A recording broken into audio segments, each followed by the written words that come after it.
January's favorites? You're one of my January's favorites. You're always my favorite. Good girl. Are you going to take a nap? All right, that sounds good. I wouldn't mind taking a nap.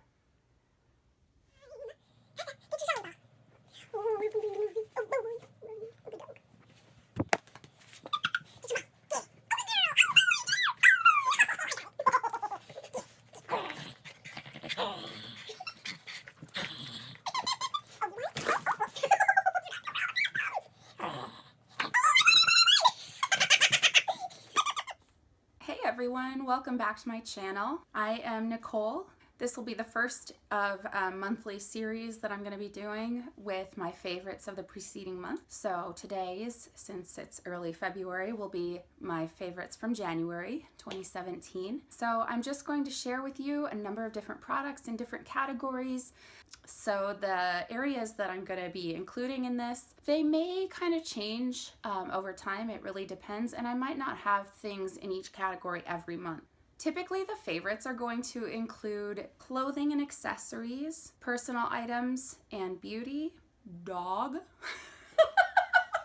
items, home and living, multimedia, and oftentimes I will probably include different children's things that my kiddos are loving, as well as technology. What will happen each month with these is I'll go through and kind of give you a little review of the items that I'm including in this month's favorites, and I'll tell you a little bit about them and how I've been enjoying them or what I like about them. And I will include a link to the best of my ability down below in the description if you are interested in those products. So sometimes that link will be to Amazon, sometimes it will be to, other companies like Sephora, or directly to the company's website if I don't have an easy way to tell you how to get a hold of their product. So let's get into it. I'm going to start with clothing and accessories today, and one of the items I am wearing. I have been pining after this shirt for over a year, which sounds ridiculous because it's like a $25 shirt, maybe $30, I don't know, somewhere in there. And you'd think like I'd just go buy the stupid thing, right? But I don't know, I just haven't been able to make myself do it. So anyway, this shirt is made by the company Dog is Good,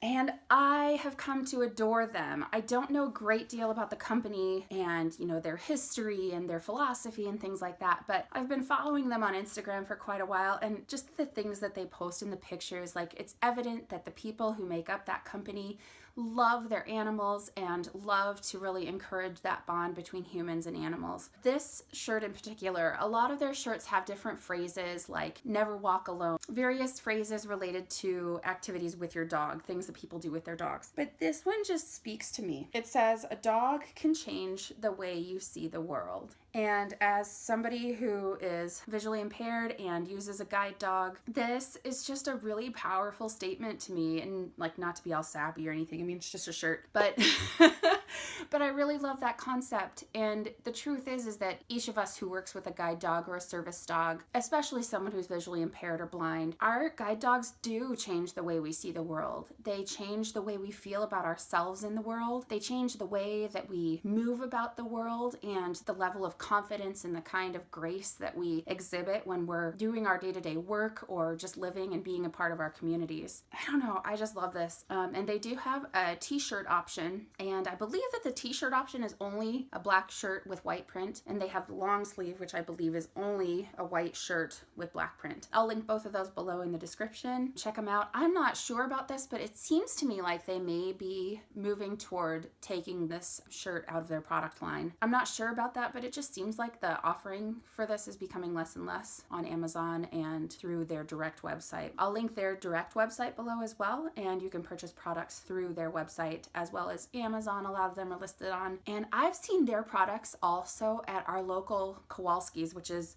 kind of a higher end grocery store here. Today, in fact, I was over there and they had 2 of the Dog is Good water bottles, and they're not human water bottles, they're dog water bottles. So they have like the little buoyant bobber ball thing, like the little metal ball thing that your dog would have to press to get the water. They have 2 of those there right now. They might be available at some of your retailers as well. I know a little while ago they carried a hat. It's a black hat with white lettering and it says Dog is Good, and I love that hat. I think they're just really sweet. So that's this. And I guess Somebody was asking about the dog that's on the shirt and if they have different dogs, and I don't think they do. But this dog that's on the shirt is just an outline. To me, it looks like a Labrador outline, but regardless, it's just intended to be like a general dog outline. Okay, so the next item that I have is called Hips Sister, which is hard for me to say. Ever since I got my braces, S's are really difficult for me. So anyway, it's called Hips Sister, and it is basically a belt slash pouch, if you will. Like, it's not really a belt, but it is intended to fit snugly, and this version specifically is reversible. So you can have the bright pink, which is really bright, whew, or you can have the black. It has a zipper on this side and a zipper on this side. And basically this is intended for you to be able to go hands-free with some of your stuff, like put your phone in there, put your keys in there. I've been watching these for a little while and finally decided to get it. I was planning to get it before I go off for guide dog training in March anyway, but I decided I wanted to try it out before, especially in case the sizing was weird on me and I had to return it or anything like that. I am typically like a 14 in jeans and women's pants, and this is a size C, so it's intended for people who are size 16, 18, and it's still pretty snug. So I guess I would recommend sizing up a little bit or on the higher end to be safe, especially if you're between sizes. I bought one of these a while back in the dollar section at Target, and it wasn't the same thing. It's not the same product, but basically it was kind of the same idea, right? Like a little belt pouch thing, not quite a fanny pack because it's not huge, but it was really, thin, and I bought it thinking maybe it would work for me, but I have the iPhone 6S Plus, and my phone wouldn't fit in the other little belt pouch thing that I got in the dollar section at Target. So as you can see, the space for the pouches is pretty, it basically goes the width of the pouch thing. Anyway, so you have the two zippered areas, and I don't know, just super convenient. And I think I'll usually use the black side because then it just kind of looks like another layer. Like, I typically layer a tank top and then my shirt anyway, but this just looks like an added layer, and I kind of like that look. That's that. And I'll have a link down below for that. I haven't looked up the specific company link, but they do sell them on Amazon, and this also was at that higher end grocery store in my area. They just have a lot of like novel gifts and things like that. I don't know, I adore them for that stuff. Okay, so moving into personal items slash beauty. It is extremely dry here in the northern Midwest. I live in Minnesota. We haven't had like a horrible winter by any means, but having to have that constant heat running just dries out the air in the house so much, and you're constantly inside. I have been having a terrible time with moisture both in my face and really my entire body. Like, my arms and legs get itchy with the dry air, but my hands especially, they're just in rough shape. The first of my personal items in beauty are the Sephora Hand masks. I had heard amazing things about these, as well as the foot masks, in that, you'd use them, they'd be super relaxing, and then you take them off and it's not like you're super slimy or something like that, which, oh, that sounds so gross. But, you're done with the time for the hand mask, and you take it off, and there's a little bit of moisture yet to rub into your hands, but that's about it. It doesn't feel greasy, doesn't feel slimy, doesn't feel gross at all. They are fantastic. Anyway, I tried two of the kinds. They have aloe vera, argan oil, and they also have an avocado one. I wish I could say I was daring enough to have tried the avocado, but I didn't. I tried the aloe vera and the argan oil, and I loved them both. I don't really have like a scent preference for them. They both were really mild, not obnoxious, not bothersome at all in terms of scent. They both worked really well, and they seem to help with my moisturizing and stuff. It's a really nice way to just kind of pamper yourself and to keep your skin moisturized. The second thing in personal items and beauty, I'm so excited to share with you guys. I'm so excited, and I think the reason I'm so excited about this is because my kids thought these were the bomb. Not to be cheesy, because the title of the company is Da Bomb Bath Fizzers. So these ones are purple and they have lavender, and they're called the F-Bomb for frustration, you naughty people thinking other words.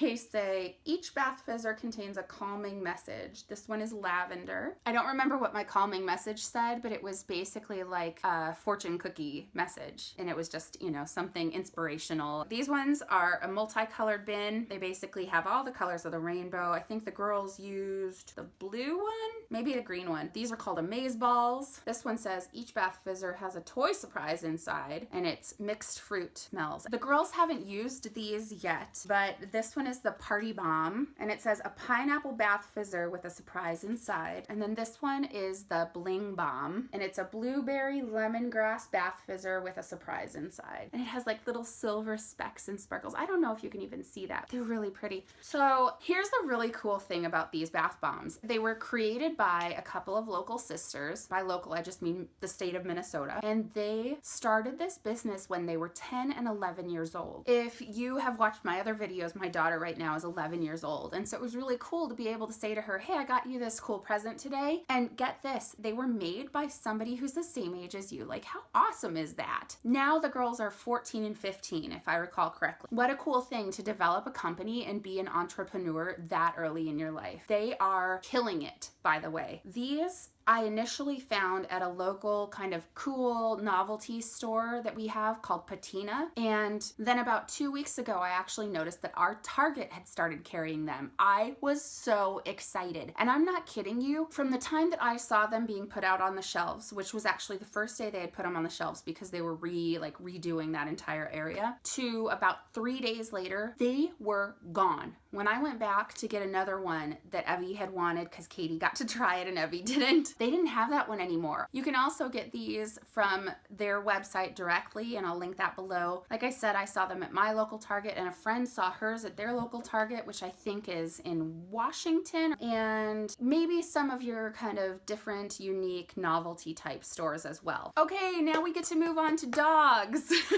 The first thing that I have for you today in the dog category is this Kissable dog toothpaste. It is in a flavor scent of vanilla and tea tree oil. I was first introduced to this because our local family-run pet store uses this in their grooming department. And I loved it when they would use it with Picasa. I loved it. It smells so good. So I initially bought our first container of this through the local pet store because we like to try to support them. But it is available on Amazon. They do have cat versions as well. So if you're a cat person and not a dog person, we just saw the other day at the same pet store that they had one for cats. I can't imagine brushing a cat's teeth. It is really, really important to take good care of your dog's dental hygiene. The second item I had to take away from Picasa. This is the Jolly Pets Jolly Ball. And she got this as a gift. It says Jolly Ball here, and it's like raised lettering. So the Jolly Ball has a ball with a rope through it.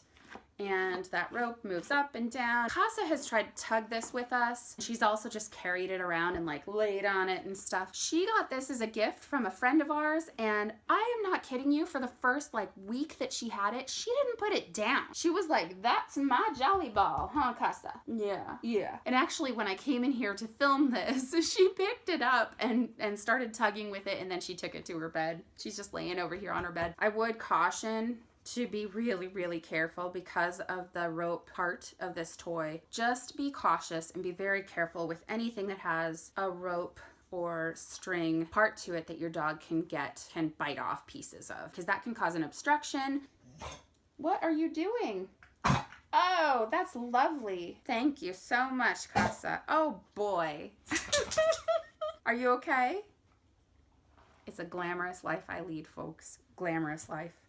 Anyway, there's another Jolly Ball that looks like one of those kids' bouncing toys that's like a bouncy ball with a handle on the middle of it that they can hold on to and bounce around. So there's a Jolly Ball that looks like that, and then it's not so much like a ball either, where it just kind of awkwardly flips around the yard, where regular balls, our guide dogs are not allowed to have them, in part because they could become ball distracted, and I mean, you know, it's just not good. If you're a blind chick walking down the road and your dog sees a ball in the park and they want to go play, pretty much going to the park, and probably going there quickly. We're not allowed to give our dogs regular balls or tennis balls, things like that. The third and last item in the dog section is New Guide Dogs travel bag. It's too big to put in the picture. Sorry. This is the World Traveler 21-inch duffel bag, and it has these nice faux leather little handles. But what I like about these handles, check this out. It has a little button, a little snap, not a button, a little snap for the handles. And I just love that. So then you can put your handles together, and if you're stronger than me, oh, there we go, you can snap it, and then you have your handles, you know, securely together. That's actually one thing I hate about a lot of the bags that have two handles, is that you can't get them to just stay together, and so you've always got one flopping one way and one the other. But it comes with an adjustable shoulder strap. Yay, that's very nice. And then you have your main, now I get to unsnap. You have your main compartment here, which is just huge. In fact, this is probably in general going to be larger than I need for travel with my new guide dog, because it's not like we go on a lot of long trips. But I wanted something larger for in the event that we do need to, you know, go on, let's say, a week-long trip and I need to bring food and things like that. I want to be able to put the dog's things all in one bag that I take with me, especially if we're flying. Inside, there's this large compartment in here, and there are two side, just open pockets on the one side. There's not like a button or anything, and then there's a zipper pouch on the opposite side. It's nice to have that zipper space. You could, you know, easily put paperwork or things like that that you may need into it, or something that needs to be a bit more secure. And then on each side, there is another zipper pouch. So this one folds entirely out.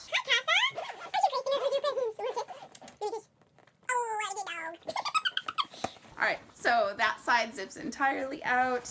And then this side, I think it's a little bit, side is more like a slip stuff in pouch, and it seems to be about the size of a business letter. What are those called? Like a legal size envelope? I don't know. And then the one thing that I don't love about it, that I kind of wish it had, I wish it had like a water bottle holder on one side or the other of these smaller sides. I think that would be super convenient, but you know, it's meant for travel. It's not like meant for me to walk around town or anything. So anyway, I adore this. I am so excited about this. So this one is a black bag with white paw prints. It is so cute. It's so cute. And this dog has a cuter bag than I do now. Like, I don't even own anything this cute. Lucky new dog. I did see that there was another one with multicolor paw prints. I think there might have been one with dog bones on it. I got this off of Amazon. I will link it below. And they do have smaller versions. So they have some that are more like, then they have larger versions too. They actually had like full luggage sets. And I know that I just said that the dog has cuter stuff than me, but I don't really want paw prints on all of my luggage. So that's not happening. But they had smaller ones. They had like makeup case size paw print bags and stuff like that too. So depending on what you need for your guide dog or service dog, those are really good options. And I may at some point get this. Hello? Do you want to say hi to the people? Come here. Come. Oh, okay. You don't want to say hi to the people. You just want them to see you walk through. Okay. I see how you are. Oh, are you gonna say hi now? Yeah? Okay, say hi. Hi, people. You think somebody's here, don't you? So that is our dog category. And Kaz is getting her Jolly Ball. I told, like, for real. Oh, good girl. Okay, I thought you had the camera cord. Get it. Get it. Oh, good girl. She loves this thing. Yeah, don't you love it so much? Don't hit me in the head with it. Can you take it to your bed so I can finish this? Oh, go get it. Get it. Good girl. Okay, second to last category is home and living, and this may seem super boring to everybody, but like I said, I'm having so much trouble with general moisture and my hands and just dry skin and stuff like that. So I decided to try this Ivory dish soap. It says gentle on hands, hard on grease, and so far I love it. I love the scent. It's a really mild, non-obnoxious scent. My dog is, unlike my dog, I'm just kidding. You take it. I gotta finish this. Moisturizes the hands. It's not like anything crazy, but it definitely helps to limit how much the dishwater is drying out my hands when I do the dishes. I like to do the dishes without rubber gloves. That way I can feel the dishes as I'm going and make sure that I'm actually getting them clean. Having a little added moisture in the water is a good thing for a blind chick who uses her hands and tactilely, is that a word? Tactily? Whatever. Who recognizes the cleanliness or dirtiness of the dishes based on touch. Last section is multimedia. Things that I'm reading, things that we're watching. So things that I'm reading. I've just finished a couple of weeks ago Brene Brown's The Gifts of Imperfection, and I'm reading a couple of Brene Brown books for a blind women's retreat that I'm attending this summer. I can put information about that too, just in case anyone's interested. But the two books, The Gifts of Imperfection and the other being Rising Strong, I will link both of those below. I do not read hard copy books. All of my books are electronic, and I either read by audio or I read using iBooks and a combination of VoiceOver and Zoom, and also just increasing the font size in the iBook. So I don't have a hard copy book to show you, but I will link them below. And you know, The Gifts of Imperfection, the book that I've just finished, I haven't begun Rising Strong yet. The Gifts of Imperfection is pretty much a perfect book for me. I am a born perfectionist, and I really struggle with just letting things be enough as they are, living and being in the moment. What I've learned, as much as I love to plan, as much as I like to have all of the details and all of the information ahead of time, sometimes the best way to go about things is just to live and just to be in the moment and try to make every day and every moment count. What I've come to say to people is that I am perfectly imperfect. So that's really kind of how I approach life. For the most part, it's how I approach things like work and training. I am not perfect. I would recommend Brene Brown's books to anyone. It's kind of heavy material, right? You're looking into yourself and your life, and you're evaluating and you're trying to better yourself. Well, hi again. You just came here for your jolly ball? You're a good dog. So currently I am reading A Dog's Purpose, which is right now in the theaters as a movie. And there's been a fair amount of controversy around it because of some leaked video footage that's been pretty highly debated. I haven't seen the movie yet. I don't even know whether I'll go see the movie or not. I have not finished it yet. I'm probably about halfway through. Reading A Dog's Purpose is really just for fun. I really love the way that the author narrates from the dog's point of view and the ways that the dog is thinking about the things that are happening in his or her life. I think it's pretty cool to think about, you know, our dog's perspective on things, and do they think about this, and how do they see us, and, you know, do they think like that's my girl, or, you know, that's my boy, or that's my girl, that's my person. So I'm really enjoying that book. Okay, last but not least, in multimedia, things that we're watching. We recently went through the Netflix original of Lemony Snicket, A Series of Unfortunate Events. I had to look down at my notes. Netflix put out a show of Lemony Snicket, A Series of Unfortunate Events, with Neil Patrick Harris as one of the primary characters. Not to be confused with the actual film that featured Jim Carey. It's just like one season of episodes, but it was fantastic. And oh my gosh, Neil Patrick Harris. First of all, I had a total crush, like a total little geeky crush on him growing up as Doogie Howser MD. Total crush. But anyway, he is so creepy. I could have never imagined him to make such an incredible creepy character, but he's really creepy. So if you are looking for something to watch on Netflix, check it out. That's it for my January favorites, and hopefully in the end of February, the beginning of March, I'll have some cool things to share with you. So again, I will have all of the links to the products below that I'm able to share with you, and then I will see you again at the beginning of March for February's favorites. Thanks so much for joining me. Hope you enjoyed, and we'll see you soon.